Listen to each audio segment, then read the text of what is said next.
पल में प्रलय होएगी, वीडियो लाइक करें। नमस्कार, मैं मनीष कुमार वर्मा।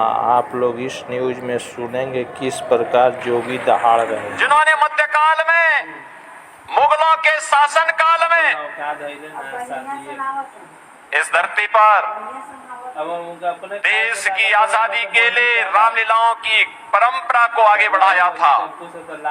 याद करिए, जब तुलसीदास जी की बात आती है तो कहते हैं तुलसीदास जी को कुछ लोगों ने उस समय कहा था कि चलो आप भी अकबर से मिल लो, वो आपको भी अपने नवरत्नों में शामिल करेंगे। तो तुलसीदास जी ने कहा कि भाई देखो, अकबर कौन है मैं नहीं जानता।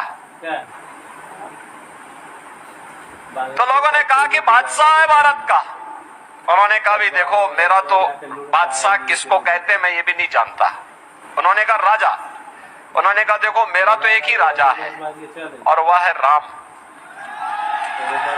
और बहनों और भाइयों,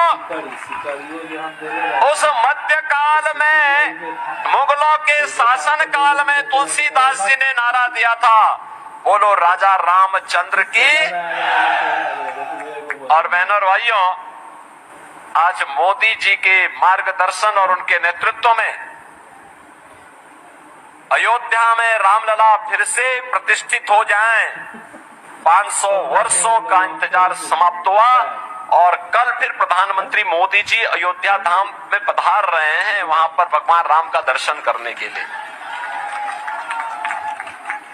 बहनों और भाइयों, अयोध्या का राम जन्मभूमि आंदोलन का इतिहास कोना का हर व्यक्ति भी गौरवान्वित होगा। इस आंदोलन को भारतीय जनता पार्टी और अन्य संगठन सभी मिलकर के सहयोग करें। एक स्वर था उस समय जो मुखर रूप से कह रही थी कि इसका नेतृत्व हमें लेना चाहिए क्योंकि हमारी आन मान शान का प्रतीक है। यह स्वर था राजमाता विजया राजे सिंधिया जी का।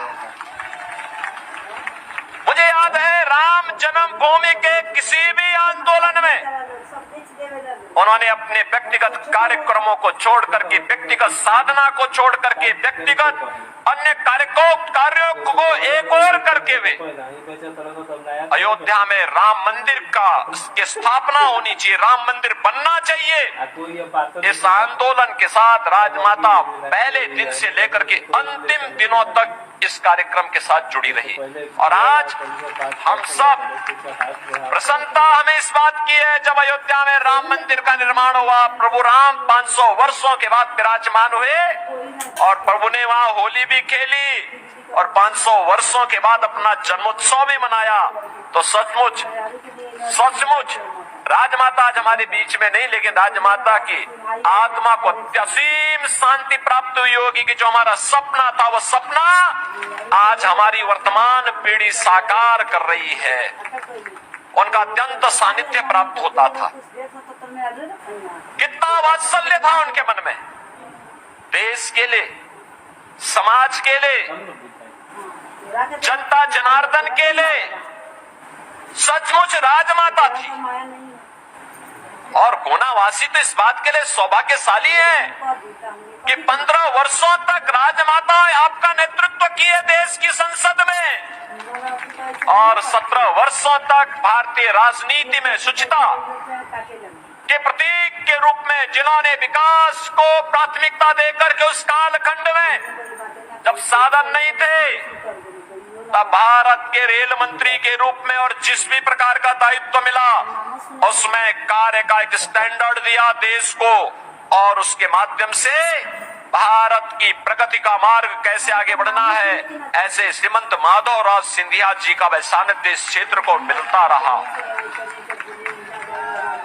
बहनों और भाइयों, आज आप सौभाग्यशाली हैं कि यहाँ पर श्रीमंत ज्योतिरादित्य सिंधिया जी के लिए वहाँ आपका नेतृत्व देने के लिए एक बार फिर से आपके बीच में यहाँ पर उपस्थित है। उनके पास विकास का एक विजन है और उन्होंने भारत सरकार के नगर विमानन मंत्री के रूप में जो प्रगति की अभूतपूर्व है।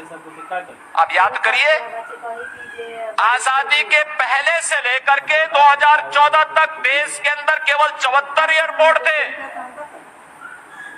और उन्होंने पिछले 5 वर्ष के अंदर 150 से ऊपर ये संख्या पहुंचा दी, 150 से अधिक एयरपोर्ट, और प्रधानमंत्री जी के सपने को साकार कर दिया कि हवाई चप्पल पहनने वाला भी हवाई जहाज की यात्रा करेगा। बहनों और भाइयों, हमारा विकास का सारथी तो ऐसे ही होना चाहिए, होना चाहिए ना।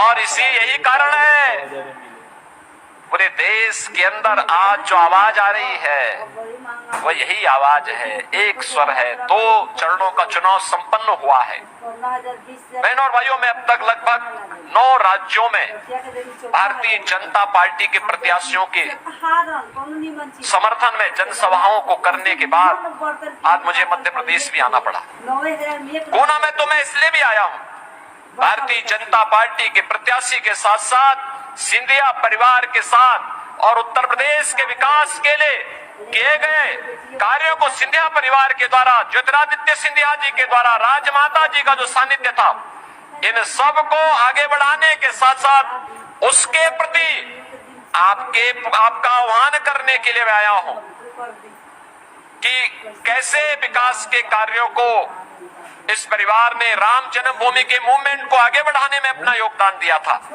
और वही आपका आह्वान करने के लिए आया हूं। लेकिन मैं कह सकता हूं पूरे देश के अंदर जो आवाज है 2 ही स्वर गूंज रहे हैं। एक है, चारों ओर एक ही स्वर है कि फिर एक बार मोदी सरकार का एक ही स्वर गूंज रहा है। और लोगों से पूछा जाता है कि क्यों मोदी सरकार क्यों चाहिए, तो लोग कहते हैं साहब विकास भी होगा, सब कुछ होगा। लेकिन उनके मन में एक ही बात है, उत्तर दक्षिण पूरब पश्चिम लोग एक ही बात कहते हैं और कह रहे हैं जो राम को लाए हैं हम उनको लाएंगे। ये है कृतज्ञता का भाव, जो राम को लाए हैं हम उनको लाएंगे। और यह संकल्प जो देश के अंदर दिख रहा है अभूतपूर्व है। बहनों और भाइयों, आज भारत एक नया भारत है, जिस भारत का सम्मान भी है दुनिया में। भारत की सीमाएं सुरक्षित भी हुई है, आतंकवाद और नक्सलवाद नियंत्रित हुआ है। अब तो मैं इस बात को देखता हूं, 2014 के पहले आतंकी विस्फोट हुआ करते थे, नक्सली हिंसा चरम पर थी।